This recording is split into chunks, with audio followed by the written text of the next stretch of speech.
So, anybody got anything they want to share? Anything about the book? I know, Danielle, you've been posting some things in the group, some quotes from the book. Would you like to start us off with some of those things that you've been reading in the book and making some new connections about? Sure. Um, I'm just soaking it all in and just feeling so humbled by all of it. Um, just embodying these concepts and feeling and just everything shifted and to see things in a new way. It's just beautiful and to go deep into them and just connect with them. It's just beautiful, as above, so within. We're a microcosm of the macrocosm. So I'm just going really deep into like, what is this? Who am I? Seeing all the places. Um, there's just such beauty there, such um, curiosity. I'm feeling childlike and just enjoying exploring it all What are you and feeling? discovering. What are you feeling right now? um, Energized and just supported, um, and part of it, not separate. I think for a long time I was this and I feel like now it's like a we and just connected to everything that I was trying to be this little wave on my own. And now I'm part of this giant soup, this amylase, and it's just I'm so blown away by it, and it's just incredibly beautiful. Yes. So, we've been watching you for the past maybe 2 months or so during this transformation.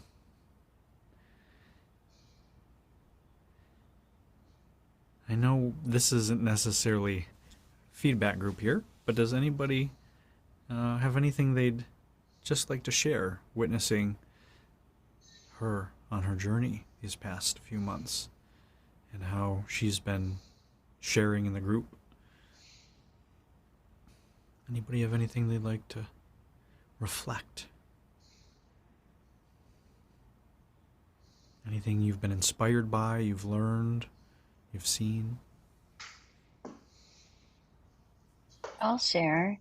Yeah, it's been incredible to see how um just how permeable you seem to be and how easily the information is coming in and integrating.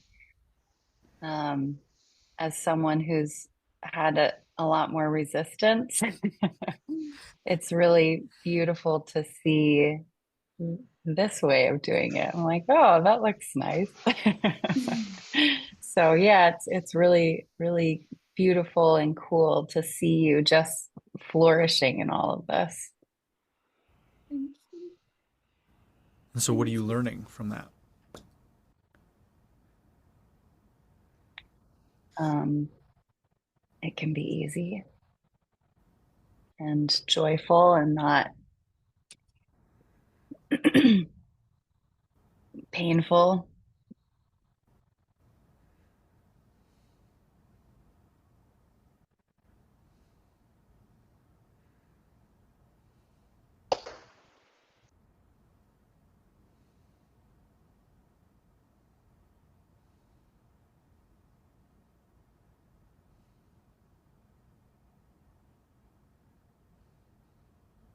I think it can be painful, but I've been thinking about like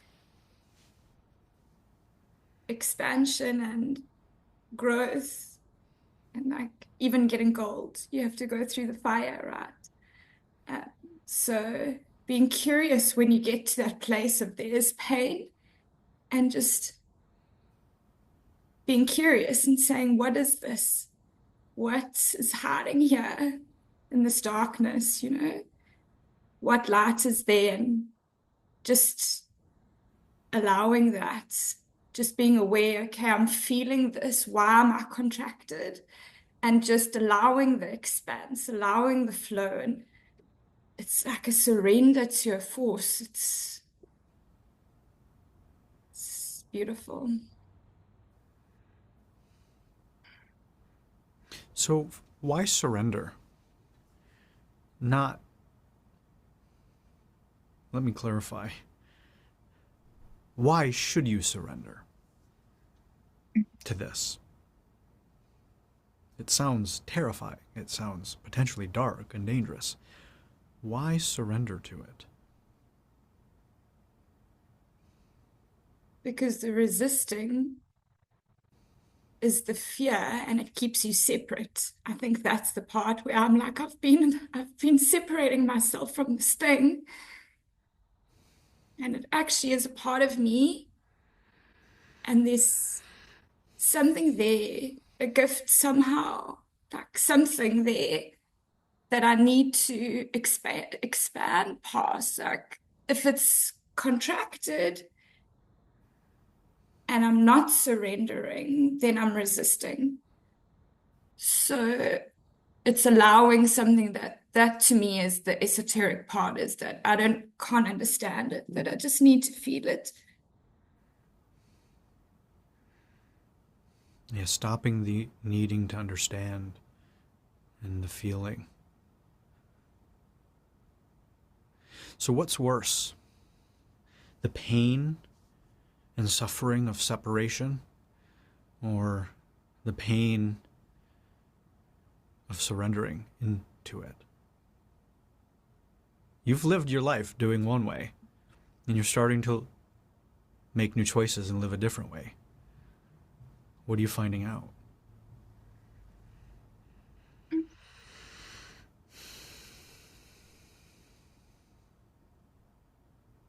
That in that place there's support and there's love, and that I'm not alone. I thought I was alone. Like, I'm not alone. And I've stopped the judgment. That's the difference. It's like I've been doing those things. I've been beating myself with a stick. I've been wearing these masks. Like, who's behind that mask? And it's like I've paralyzed. And the avoidance is poison. And the pain, all the pain that surrounds it is the pain that a lot of it I've created. Yes, there's circumstantial stuff, but by being in the darkness and keeping myself in the darkness, I've created a lot of stuff that's my own suffering. Um, Whatever stuff that I have to learn, even if it's in pain, like that's there to teach me a lesson. Like I'm prepared to learn it because it's way, way more fulfilling to go into the pain and to see it. And there's no way I'm going back.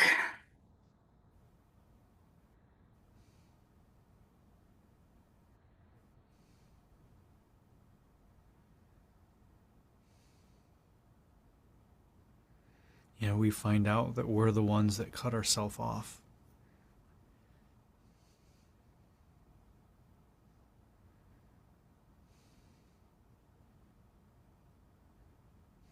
Maybe other people have. You know, but we're the one that keeps doing it to ourselves. And usually, we're doing all of this to avoid the pain. And look how much pain it causes. Pain is inevitable. Suffering is optional. And you can feel the pain and then avoid it and suffer, or you can feel the pain and go into it and be liberated. Both are okay.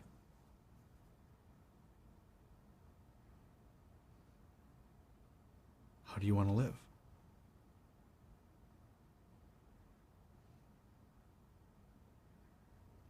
For myself, it sounds like for you, for a lot of people that come to this work, we've done one of those long enough.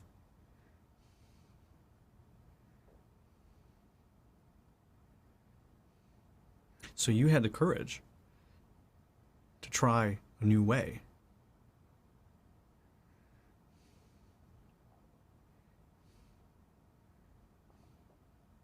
It's amazing that from the book,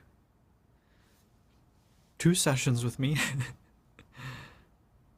and a few months of these calls, free calls, how much you're going through. You were ready.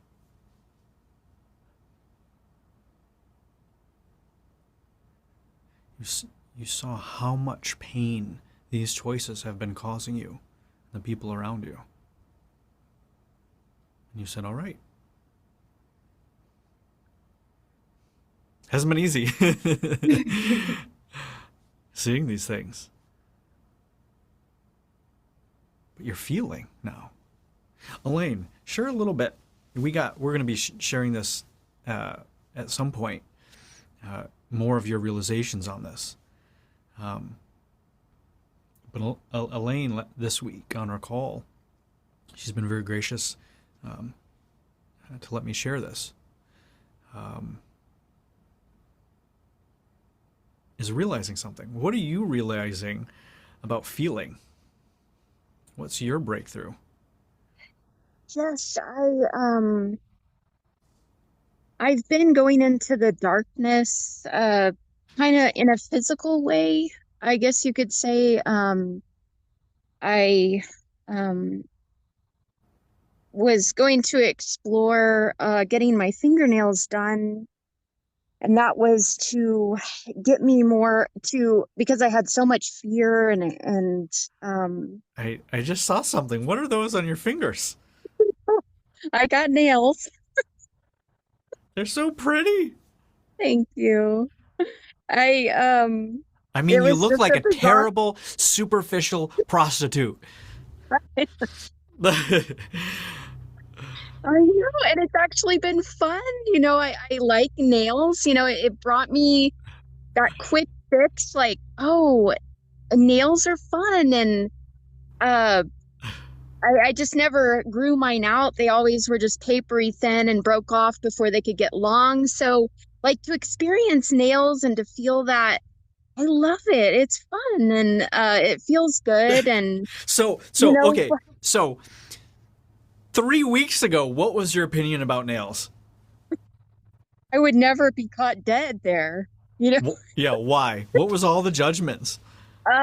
Okay. I had judgments about, you know, um, it being really gross to put on your nails, it being a waste of money, it being, what are these people doing, wasting their money on this fake junk? Uh, and then once you got the nails, what would it represent who I was? What was, and I just thought I would be like some, you know, Hoochie mama. crazy. Yeah. So there were so many things that told me never to do that and to go in and do it. And the feelings that, it just opened up all this energy that was locked with my girls. And that was just so beautiful to share with them that time. And it just felt like it just blew open this whole realm of life that I was missing with them as far as just being more girly, um, being What do you able to do things like that with them where it just was never possible before, what are you and feeling right now? No, go into your body. Staying down in there. I just feel, like as Danielle says, going into the fear, it's so beautiful to come out on the other side, but yet I don't feel, as free and open as you are, Danielle, which is so beautiful that you're capable of diving in there because I've witnessed the beauty And but still I have this fear of it. But it is so beautiful to have had this physical experience that I can then draw onto other things, internally. And So Elaine, you have this fear, but you know what you did? You did it anyway. yes, I Do did. you know what that's called? Self-love Well, it's courage. or courage. Yeah. Yeah, the tech guy, he said, relax. My fingers must have, he said, I can't move your fingers. I was too stiff, Yeah. and he spoke another language. I was trying to tell him I've never done this before, so sorry. But you did it. Notice how much you how hard it is to accept your greatness in this moment. You can see it in Danielle.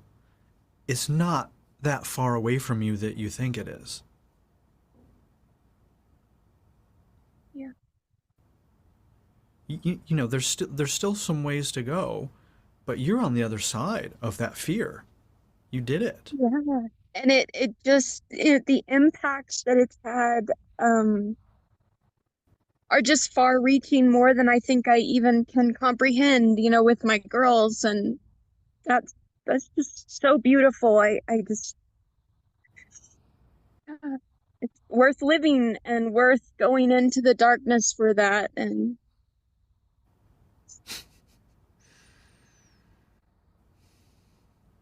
Yeah, you know what I just heard? You have something worth living for now. yeah, right.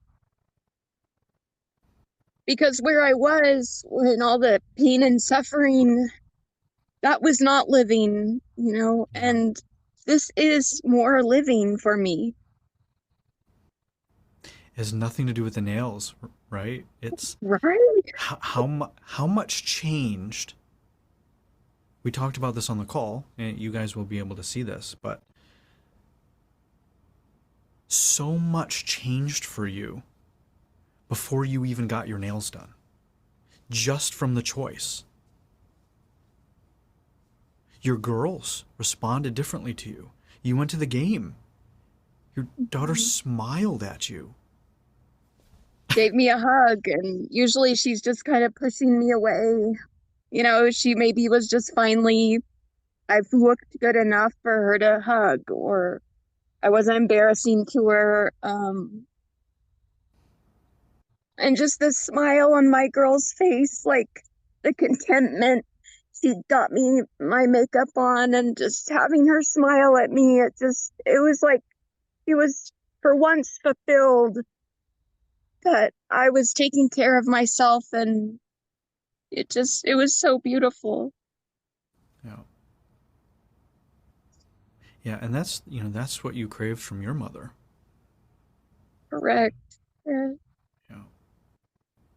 And that is so that I can see that I can give this to my kids, that yes, I had the courage to dive in, and I can give that to them, whereas my mom was not able to do that. Yeah, it's so funny, the courage to be lovable, the courage to be beautiful, the courage to let your children in.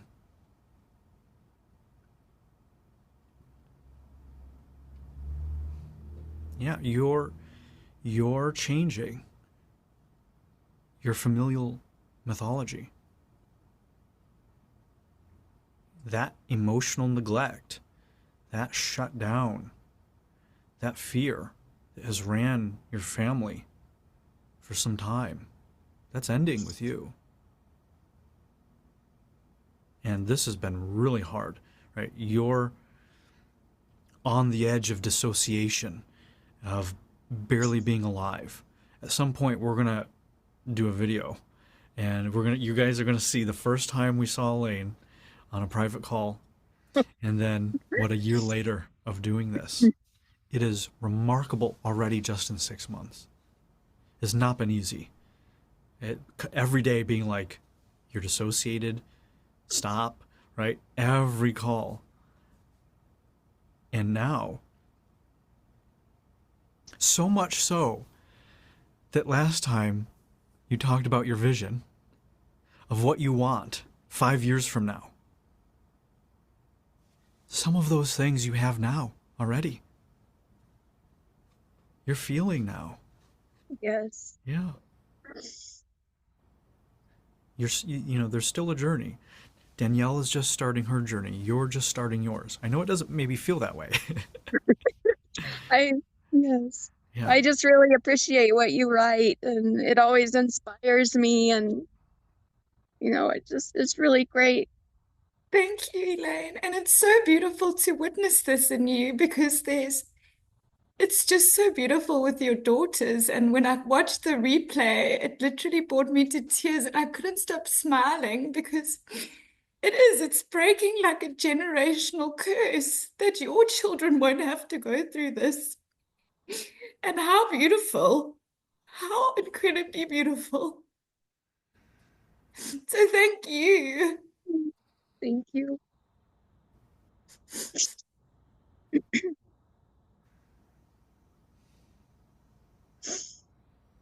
so funny.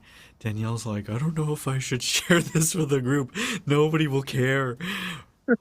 Look at the effect that it has. By you sharing your shadow, what you find is so unlovable about you is moving other people forward. They're able to love you more. Are you able to receive this? Yeah. It's the opposite of how you were raised, right? We get taught it's like these are the unlovable parts of us. We can't share them. That's what we get beat for. That's what we get rejected for. And so we do that to ourselves in order to not show those things. But you find in the truth around functional, loving people, that's the place where you can let love in. Going into the shadow, surrendering to the shadow, accepting it, stopping the rejection, we reject that stuff. We say, we don't want this. I don't want this to be true about me. No, this can't be me. If I accept it, that's my fate, right? It's like we accept it. It means that's who we are. That's how we'll always be. But when you can accept it and feel that and surrender to that, you realize, oh, wait a minute, that isn't all that I am. Oh, now I can do something about it. Oh, I don't have to keep beating the shit out of myself in order to not be that. I can love myself for those things. Oh my gosh, oh.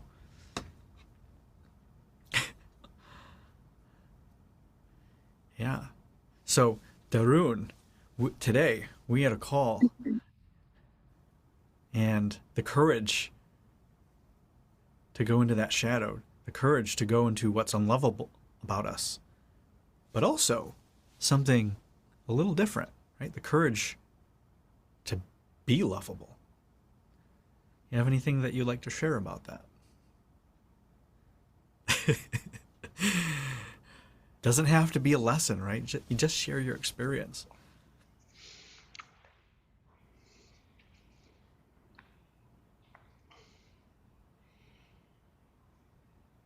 I think I'm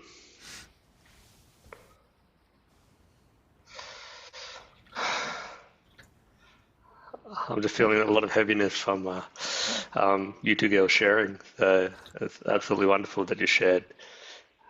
Well, let's start with that. Just start with that. What are you feeling from that? Just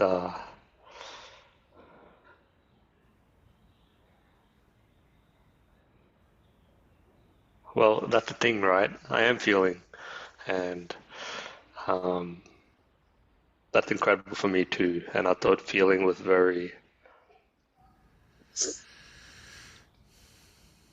a thing that not men do. and you need to cut off the part of yourself because that is not manly, or um, that's not desirable,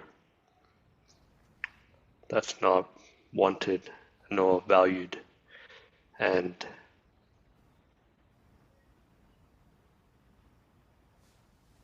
there's a lot of sadness when also there's a lot of joy, but there's a lot of sadness and also hearing you two girls as well, in the sense that I've been cutting off a big part of myself, and that was under the facade of what men should be like, and a lot of things that my dad passed on to me.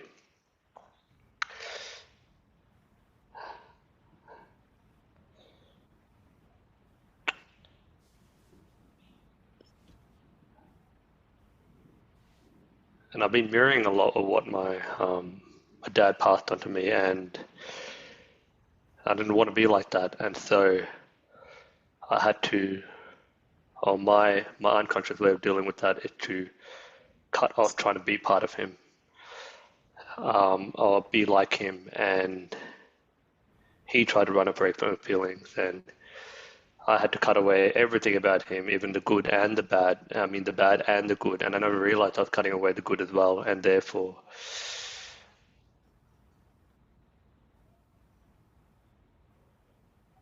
in cutting off the feeling, I cut myself off from him. I cut off what I thought he was, and I never realized I cut off the good inside of me as well. And I had to wade through all that pain, the suffering, and still not quite there yet. But in order to actually recognize, hang on, to feel is to feel that suffering, but to also recognize that there's something good within me as well. Why wouldn't you want to recognize the good in you?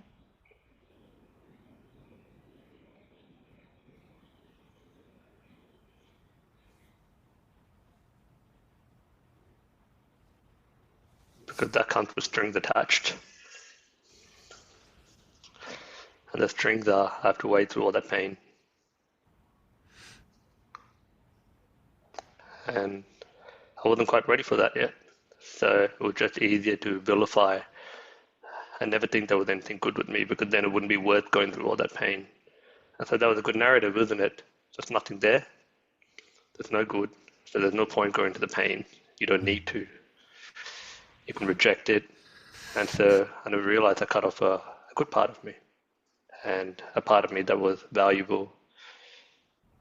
And it still seems like a lot of dissonance to actually say that there may be some good within me, that there may be a part that may be lovable and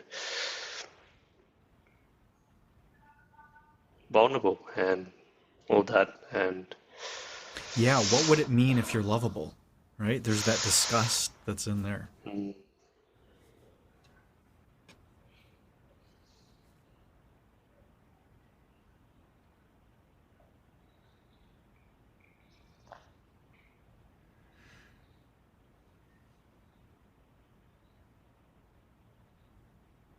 there'll be a lot of things that I have to give up. A lot of my life that I thought I was, that I've grown very comfortable with.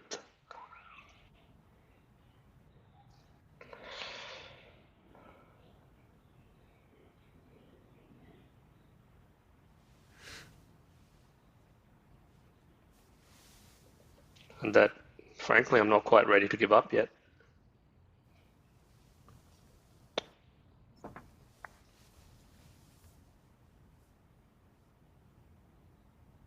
And I recognize that that is what's stopping me going past all of that and getting to the part that's good and lovable and feeling love. I think a big part of my life, I was just always wondering, what is love? It's just not a thing that's required. It's what people talked about, but you don't really need it. Like, what is it? Yeah, baby, don't It's hurt me, right? Anybody? What is love? Baby, don't... Okay. It's actually one interesting. of my favorite songs. It's what is love? Baby, don't hurt me. Yeah. Ah, Interesting. yes. Yes. But in order to get to all of that, and well, in order to not feel that, I had to completely desecrate it in a way and devalue it and to make it disgusting so that I don't have to recognize that I couldn't get it, I didn't have it, I didn't feel loved. Well, that's what you've done with yourself too. Mm. You've desecrated yourself.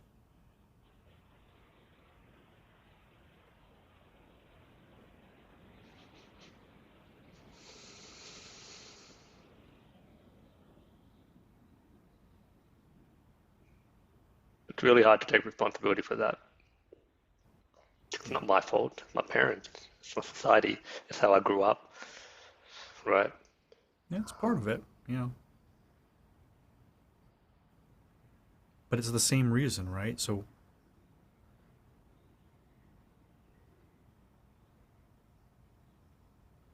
it's part of that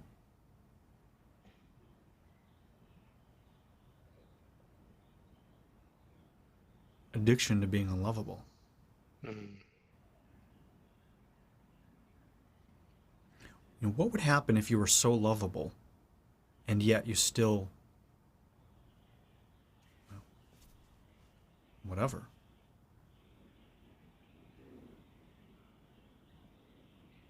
Do whatever. Yeah, maybe you don't get your needs met, you're still not loved. What if you're lovable but nobody loves you? What does that feel like?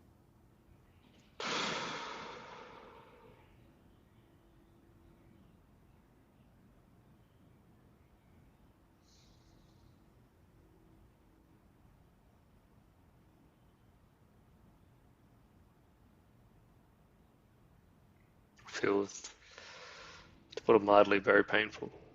Yeah.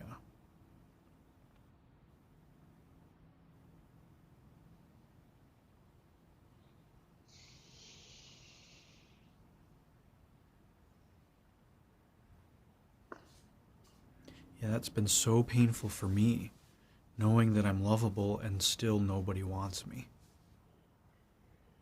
And then spending my whole life trying to prove and put on display, look how wonderful, look at all I can offer, look how great I am, all this value I can provide.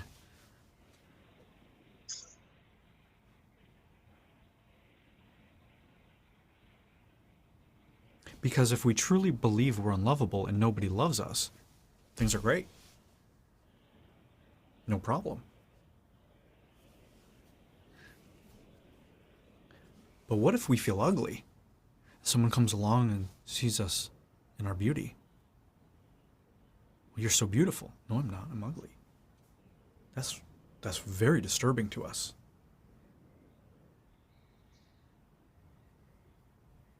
Anything you'd like to share, Hannah, about that? About the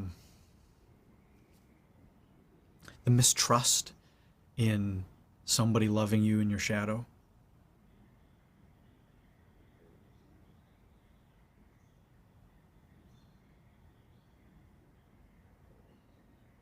Yeah, I have struggled with that piece a lot. Like, what kind of person or people would love me if all of these shadow things are true? That's been really hard for me to reconcile, even though conceptually I get it. Yeah, right. But my body doesn't get it. And then I suppose that's must be a reflection of my judgment going outward too, which is also, I used to feel bad about myself. Because that's not anything I realized that I was running. So what would it mean if those shadow aspects of yourself were lovable? What would it mean? What would it invalidate? What beliefs or worldviews or whatever?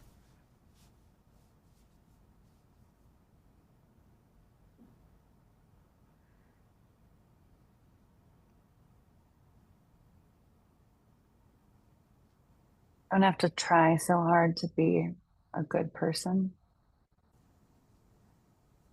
How how badly do you want to be a good person? Really bad. Yeah, on a scale of one to everything. Yeah. That's been like my whole, I feel, has been such a driving force in my life since I was a little kid. Like, what's the right thing to do? What's the honorable thing to do? Yeah, so you can imagine when I say things like do it wrong, let I'm yourself like, feel. Yeah. Uh-huh. Yeah, so yeah. this fundamental worldview and direction in your life, all the shadow stuff, accepting all of that, hearing the feedback about all of that. Even that feedback is not being good. So the entire worldview is oriented to not accept and allow these things. So what would it mean about you?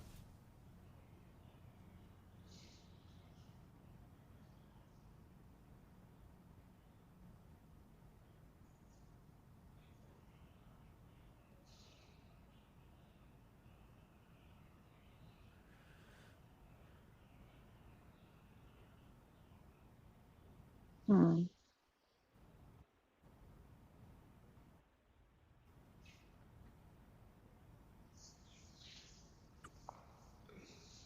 I guess that um, I wouldn't have to try as hard and I could relax a little bit. But then there's another part of me that's like, no, if you find out you're a bad person, then you just fix all those things and Yeah. don't be a bad person anymore. Yeah. Like this pull is so powerful. Yeah. It's like I can't just rest in it. So, right, this is a reference point, from Danielle, right? She's learning an example of, oh my God, I don't have to put on the masks anymore. And you see how much softer she gets in that. Yeah, you hear, oh, I guess I'm not as good of a perfect person as I thought. You don't hear release. You don't hear freedom.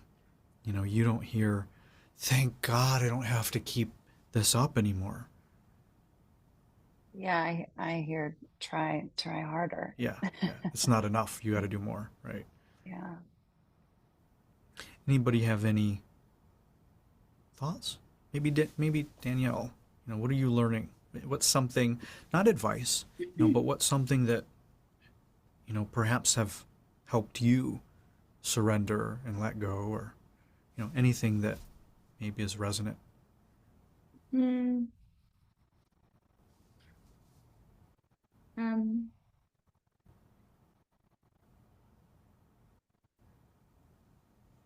I tried that for long, tried to be better, tried to polish myself, tried to decorate because I thought this is what people need. This is what I need. This is what God needs me to do.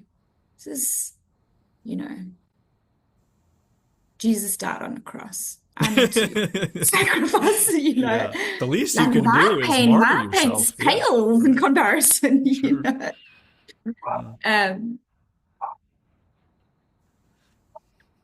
it's so curious.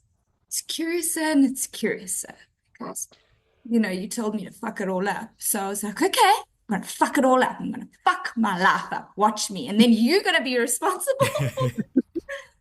Um, and it just wasn't what I thought it was.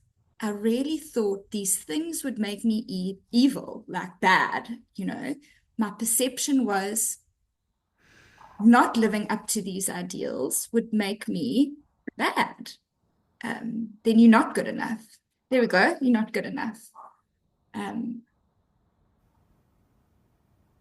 but then in doing them, it's really bizarre because the people around me, I've tried to disappoint them and they haven't been disappointed. I mean, maybe they have in a way been like a little bit like let down or but it hasn't.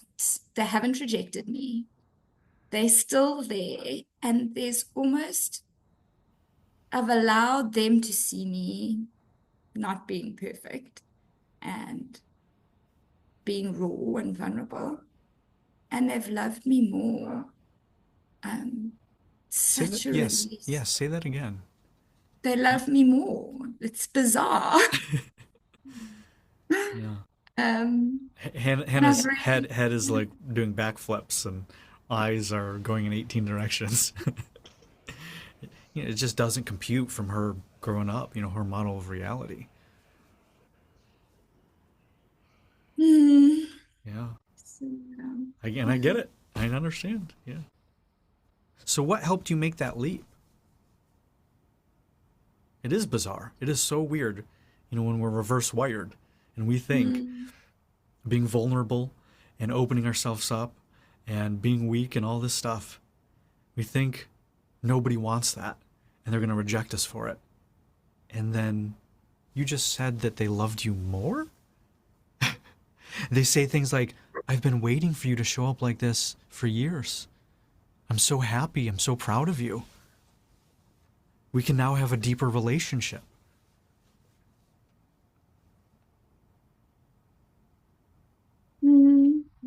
we grasp so tightly to these breadcrumbs of who we thought we were, because like Doreen says, who are we then? Who are we? Um,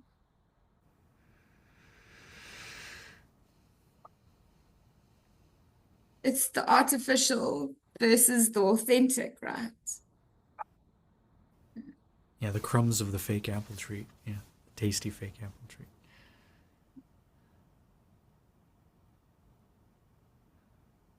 I'm trying to control everything around me and create this illusion. Um, and in the realness, it's just liberating. Like I've created, like you were saying, you've reached the bounds, you're saying all these things, they're true for you. So I'm like, fuck, I don't want those things to be true for me. Why am I clinging to this? You know? Um, it is really layered because there's so much stuff that comes that you have to look at. But I'm just being gentle. Like my dad beat me, but I really was beating myself. You were like so on point. You're using him to beat you.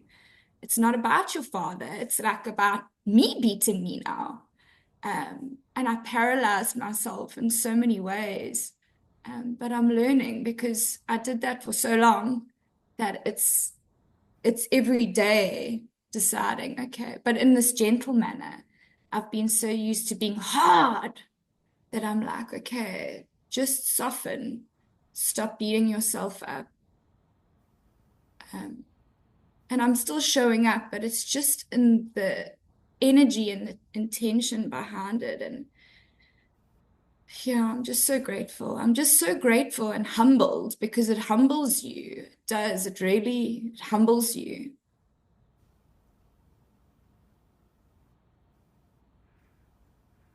Yeah, once you beat yourself less, once you started to be more gentle and softer with yourself, did you spontaneously have a remission into being incompetent and anything? Or did you still move forward? Still moved forward. Because that's what we're afraid of, right? So many of us use that hard on ourselves, that beating on ourselves to motivate us forward, to keep us on the path. I'm going to be gentle on myself? I don't deserve to be gentle. That's my fucking problem, right? Self-attack. It's like, oh, right, you're going to abuse yourself into joy. Okay, all right. Oh my God. Anything you'd like to share on that, Hannah? attacking yourself into surrender and love and out of suffering. How have you found self-annihilation, self-attack? How well has that been working to get you out of suffering? Or anybody else that might be doing this?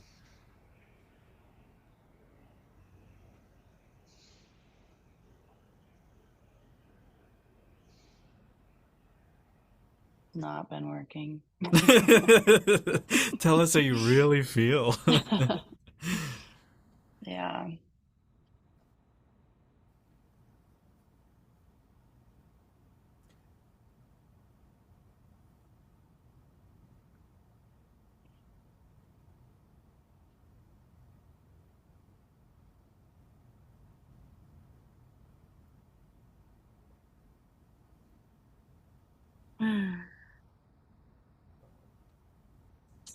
Yeah, I've struggled with this.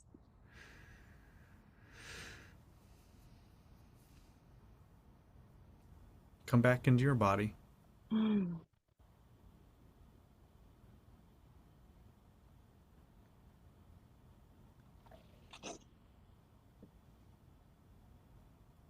This piece of I've always really prided myself in being able to overcome or set aside what I'm feeling in order to do whatever I need to do.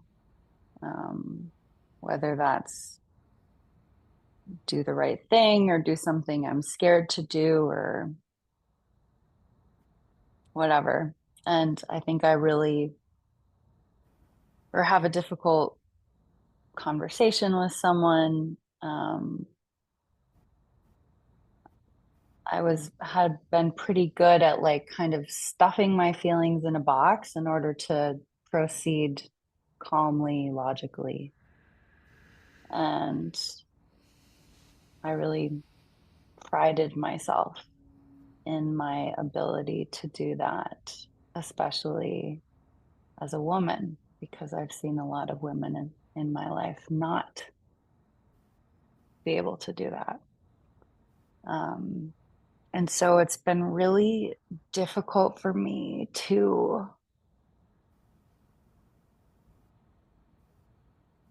move past the feeling, because if I'm not doing that anymore and I'm feeling the feelings, they're just like enormous. And I don't know how to not drown in them. And I don't know how to move forward without doing what I know how to do, which is put them over here and do the right thing that I know I'm supposed to be doing.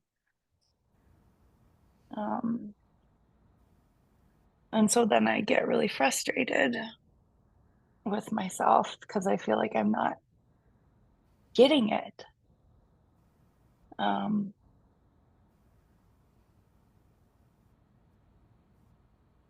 And then it feels like no matter how much I feel, there's always more to feel. And I just could cry all day forever. Then cry all day forever.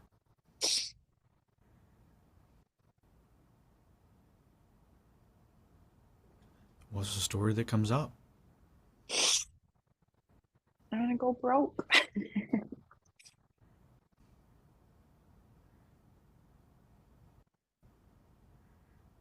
Yeah, so she doesn't believe, or she's terrified of believing there's an easier way. There's a gentler way. You see Danielle do it, you see Elaine do it, you see Darun do it, you see me doing it.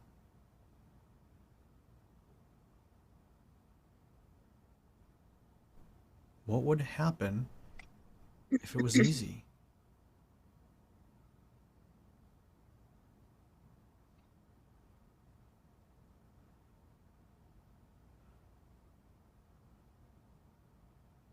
what would happen if instead of attacking yourself,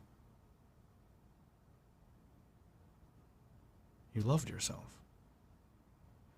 What if instead of shoving that little girl who's scared into a box and bypassing her, you did something else?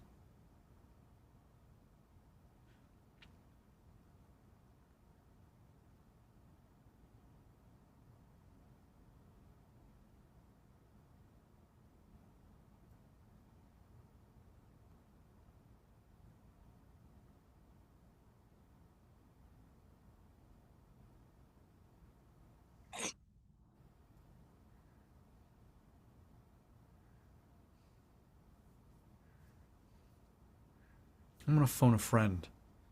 Hey, Chi, can you help her out?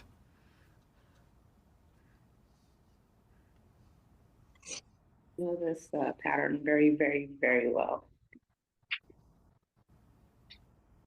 You have to allow yourself to drown. It's the only way through. You have to allow yourself to drown.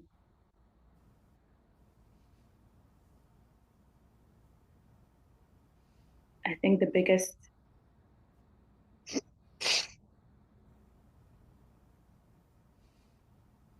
um, the biggest epiphany for me was realizing that the concept of right and wrong, good and bad, was actually something that I created. It's actually not real. It's not based on what's true.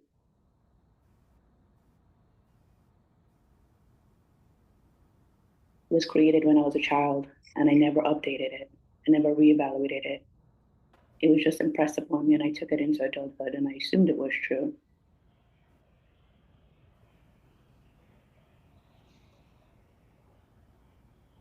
And a lot of it wrapped up in being a woman. Exactly as you said, I didn't see a lot of feminine being able to master their emotions. And the masculine ways seem to be the thing to do. Just stuff it in a box and do what you got to do. And it worked. It looked like it works for a long time, right? You get validated. You get really high awards for being able to be masculine in a man's world, right? You get the high paying job. Your family loves you. They think you're a huge success.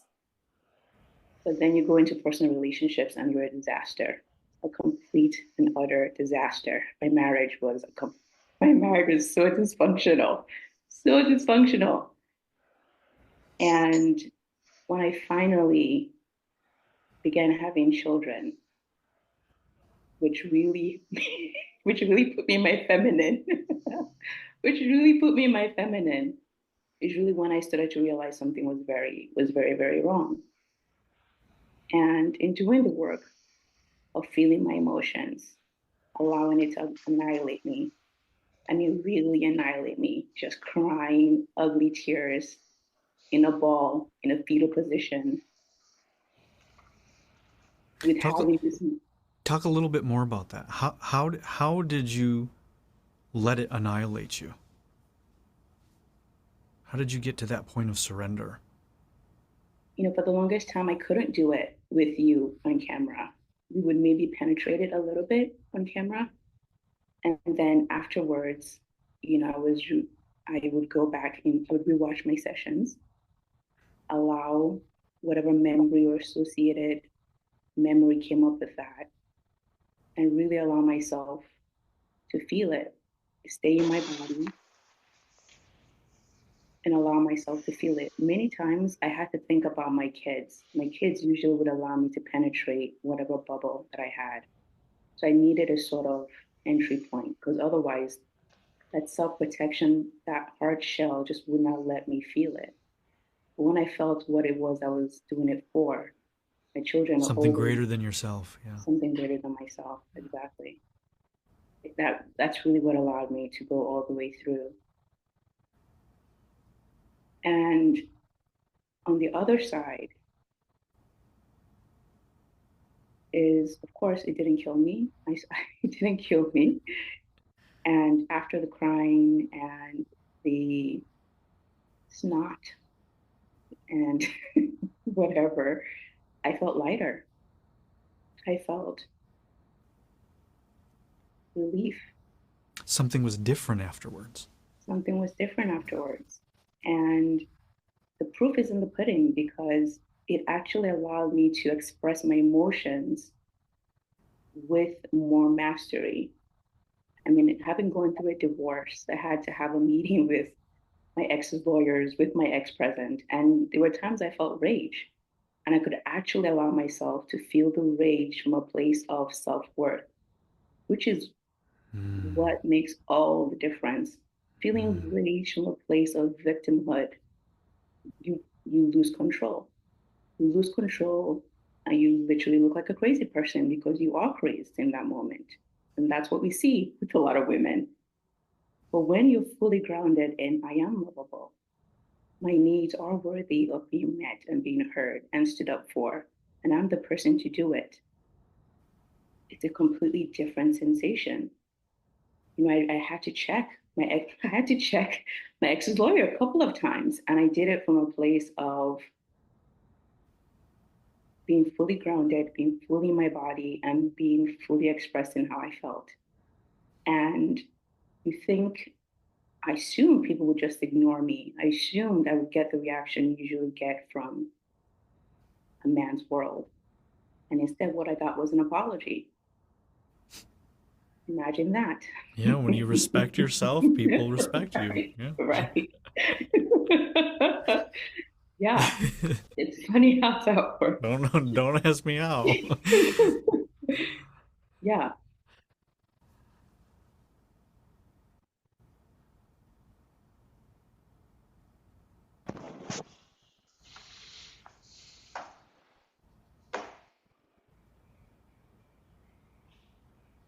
I think the allowing yourself to drown is absolutely terrifying.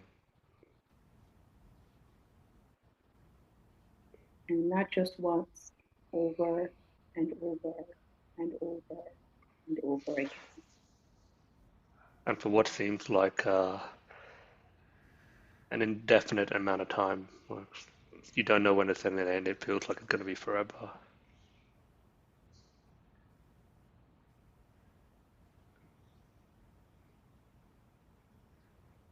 I think at the heart of it, there's this fear that we can be broken or we can be destroyed. And until you face that head on and get to the other side, you're always going to live in fear. Yeah, it's a spiritual process. It's exactly what I remember a month or so ago, maybe longer. I did all that reading and we went into that one paragraph about dragons and their treasures. That infinite darkness, right? You dive into the abyss and you think it's all dark. And it says to keep going. You know, that's what that is. And you have to have something greater than yourself, something greater than your ego in order to do that. That's what faith is. Faith is having trust when you have no reason to.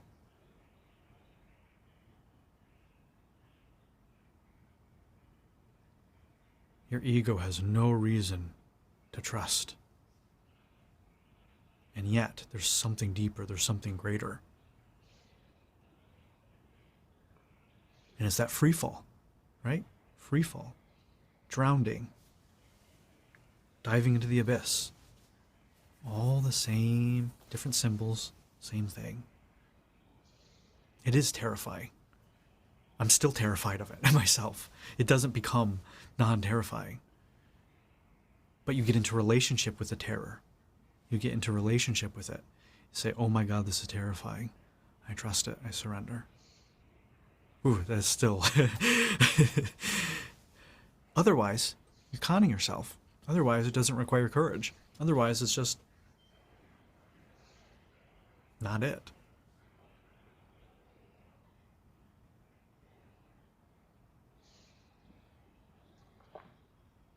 What does courage matter if you're not scared? What is being a good person if you don't have the capacity to be a bad person? If you don't have the capacity to do wrong? If you don't have the capability to hurt people. What's the virtue in being a good person? You can't hurt anybody anyway. How great of you. Wow. So impressive. You can't hurt anybody, and then you choose to not hurt anybody. Whoop-de-doo.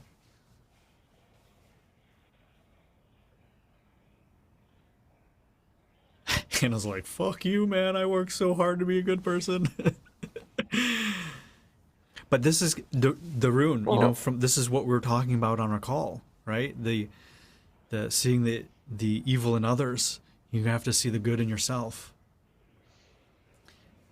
Right? In order to have good in yourself, you have to have evil in yourself. In your enemies, see the good in your enemies to see the evil in yourself. All of that.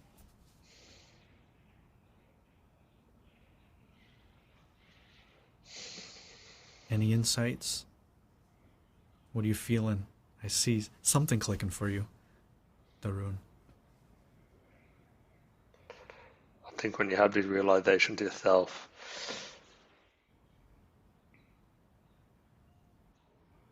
when I come into a forum like this, it just feels like, oh my goodness, those insights were just one aspect of me. And then with Danielle and Elaine and Hannah and she and everyone else just being present, it just seems I'm just getting all the different facets of the same insight. And it's absolutely wonderful. It's just like I had that realization, but then I'm having the realization, re-realization again and again and again in different ways, Through making different everybody. connections. Yeah, and it's just that's wonderful. Thanks everyone for sharing and thanks everyone for being here. It's just the same thing I'm facing, but in many different ways through all of you. It's incredible. It's the power of the group work. We realize there's no one else out there. I'm not quite there yet, Okay. but I will be. Every day a step closer. Every day a step closer. Until, like Elaine, you realize, holy shit, I have it. I'm there. And then I'm going to get nails. Yeah. We're all going to get nails. Yeah, that's it. Homework for every one of you next time. Yeah. Mm. Wouldn't that be the cool solution? Like, I know it's not, but Yeah. Didn't you realize you saved humankind here, Elaine? You've discovered it. And you made the nail salons a fortune. it's so funny. I just hope, Hannah, you let that little girl out of the box. And it's so beautiful to, you know, think of you doing that and the beauty and the just everything that that's going to do for you. And it's just, I look forward to seeing you get through that and go into it and be really beautiful. Yeah, why is it beautiful? I just feel like it's probably holding her back and keeping her stuck and um all it's wanting, it's there to teach her something, and when she allows it, then it, you'll blossom. And Yeah, after being annihilated and drowning. Yeah. But I mean, Elaine, you started this work drowning. You know, yeah, I yeah, did. yeah. And I've been there a couple times, gone back down into where I felt like I'm just on the bottom of an ocean floor, just can't even move, can't even swim. I'm on the bottom, and Hopeless, despair. Yeah. I think it feels like what I thought was always drowning, and I have very similar nightmares of being in this vast, terrorizing ocean. And sometimes when I stay with it long enough, the drowning doesn't seem like I'm drowning. It's like seems like I'm reverse wired. What I thought was drowning was actually completely different. and it was the opportunity to be free, the opportunity to be creative that I never realized it was.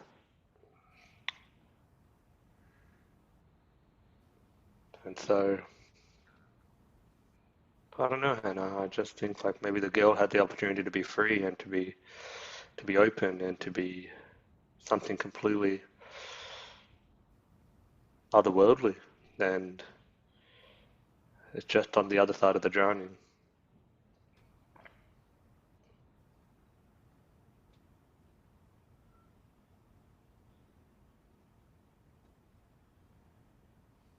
For me, the beauty comes through because it's true. I mean, Hannah, you're already beautiful, but this is such a small fraction of the true beauty that you are. You don't even know what that is because it hasn't been allowed to shine through. Yeah, we don't allow it to shine through because we're trying to hide the ugly. Yeah. Yeah.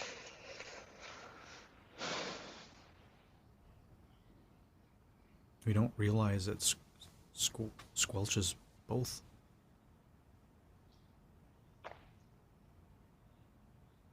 I think oftentimes we don't realize that what we think is ugly is not at all ugly to someone else.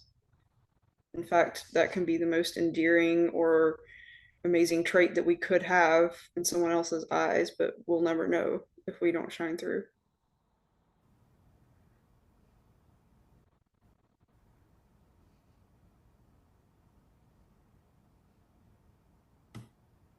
And I mentioned this on the 1 year post interview we did, but having that reference point of allowing someone else to see your ugly and knowing they love you anyway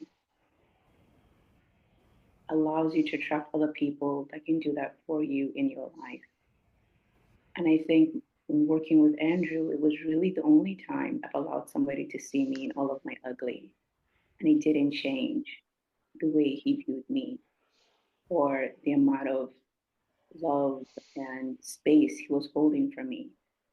And my life has drastically changed since then. I mean, drastically changed because I've had that reference point. I know what that feels like.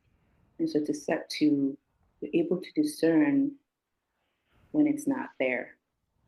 I couldn't do that before, which probably had a lot to do with how I ended up in the marriage that I did end up in.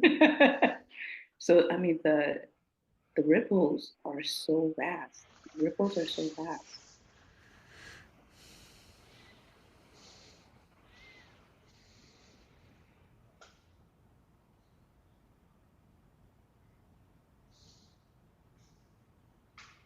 Thank you, everyone.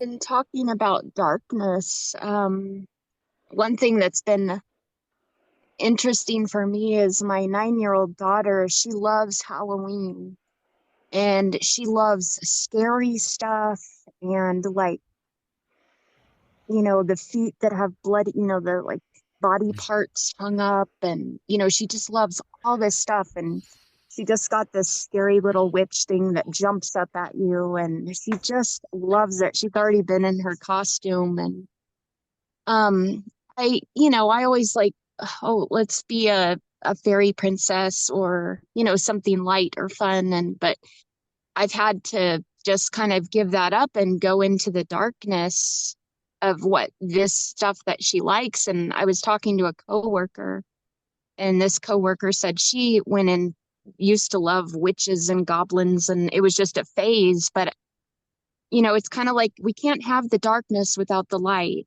And to allow my daughter to go into that, experience it, whereas if I cut it off, she wouldn't maybe be able to get to the light on the other side. But it's just it's just been interesting thought of more the physical realm of darkness. It's a really great analogy. Yeah, it's a great analog. Yeah. That's why people love Halloween. They get to put on a mask so they can take off their masks. Oh, yeah. In in some of the advanced work, what we do is we have people put on masks, and you get to see how much they start showing up. Wow. Yeah. Because they're able to hide or yeah. Yeah, something. Yeah. Wow. Yeah. By their, they're able to get into a character, and so they can get out of the character, the image they're living, and show up.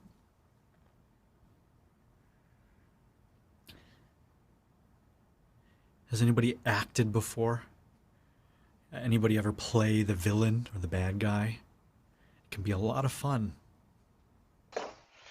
Every day of my life. No, but I mean like on purpose. Yeah.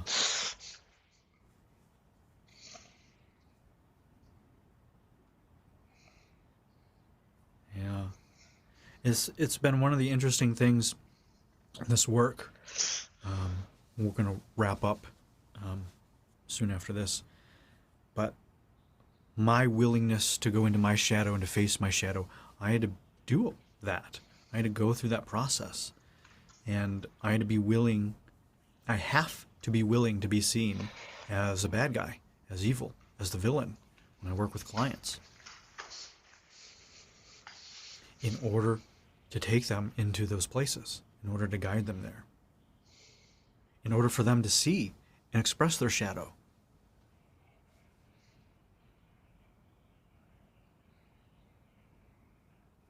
And also to demonstrate that it's still okay.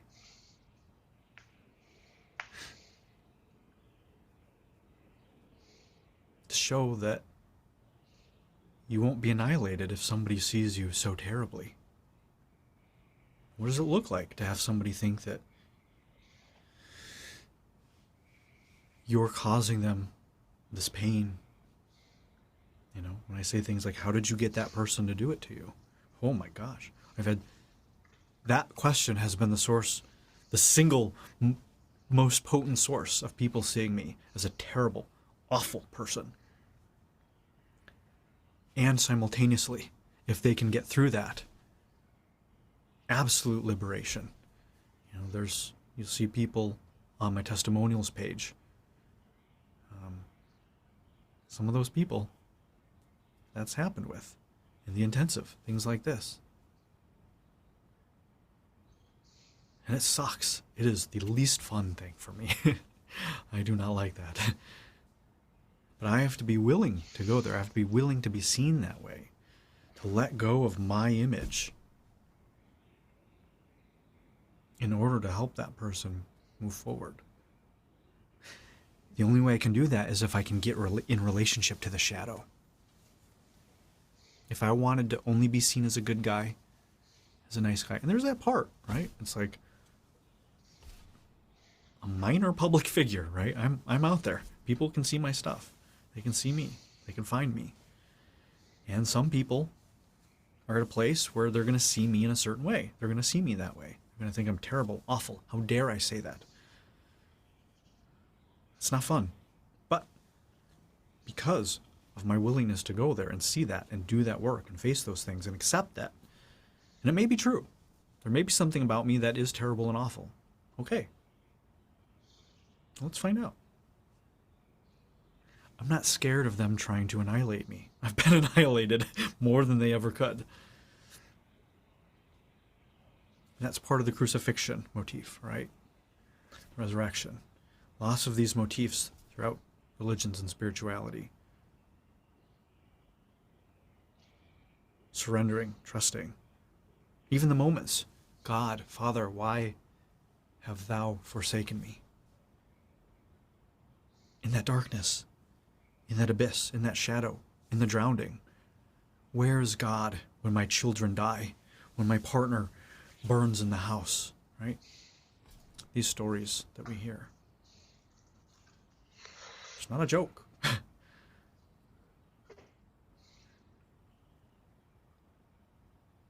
do you stay open? How do you come through the other side of that and not be shut off, and not be shut down, and not be filled with hatred, with resentment, anger, rage? You have every right to be.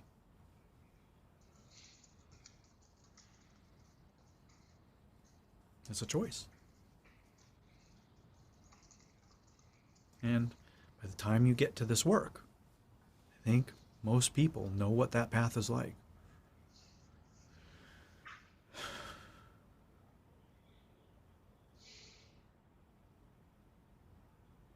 So thank you to everybody here and all of the reference points and all of the courage, the willingness to show up. Those of you that haven't shared today, your presence, your willingness to be here, be still with us.